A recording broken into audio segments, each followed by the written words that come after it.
लगभग 150 साल पहले की बात है। ढोलकपुर गांव के एक कोने में एक परिवार रहता था। उस परिवार में था पीहू, उसका बड़े भाई साहुर और उनके मम्मी पापा। एक सुबह पीहू और साहुर घर के बाहर खेल रहे थे और अंदर उनकी मम्मी किचन में खाना बना रही थी। वो थोड़ी जल्दी में थी और तभी अचानक उनके कपड़ों में आग लग जाती है। वो चीख चीख के चिल्लाने लगती हैं। पीहू और साहुर मम्मी की चीख सुनकर भागकर अंदर आते हैं और जैसे ही मम्मी को जलते हुए देखते हैं वो चिल्लाते हैं, पापा जल्दी आओ पापा। पापा भागकर आते हैं, लेकिन मम्मी को बचाने के लिए जैसे ही हाथ बढ़ाते हैं उनके कपड़ों में भी आग पकड़ लेती है और कुछ ही सेकंड्स में दोनों जलकर राख हो गए। पीहू और साहुर सिर्फ देखते रह गए, जैसे पूरी दुनिया ही खत्म हो गई हो। अब पीहू घर में अकेली रहने लगी और साहुर हर दिन खेतों में काम करता, सिर्फ इसलिए ताकि उसकी बहन भूख से ना रहे। एक पूर्णिमा की रात थी।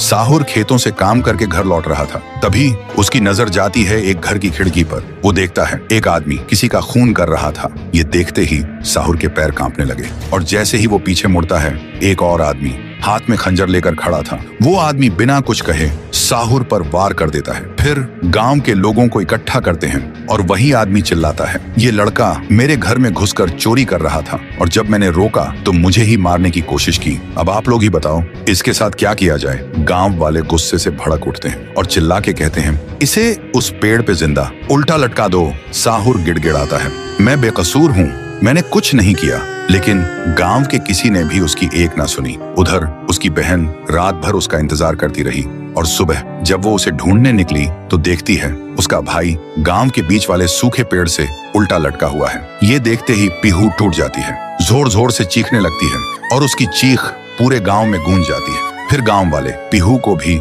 चोर का बहन कहकर गांव से निकाल देते हैं और तब से साहुर की आत्मा उस पेड़ के अंदर समा गई थी और पीहू गांव के बाहर एक झोपड़ी में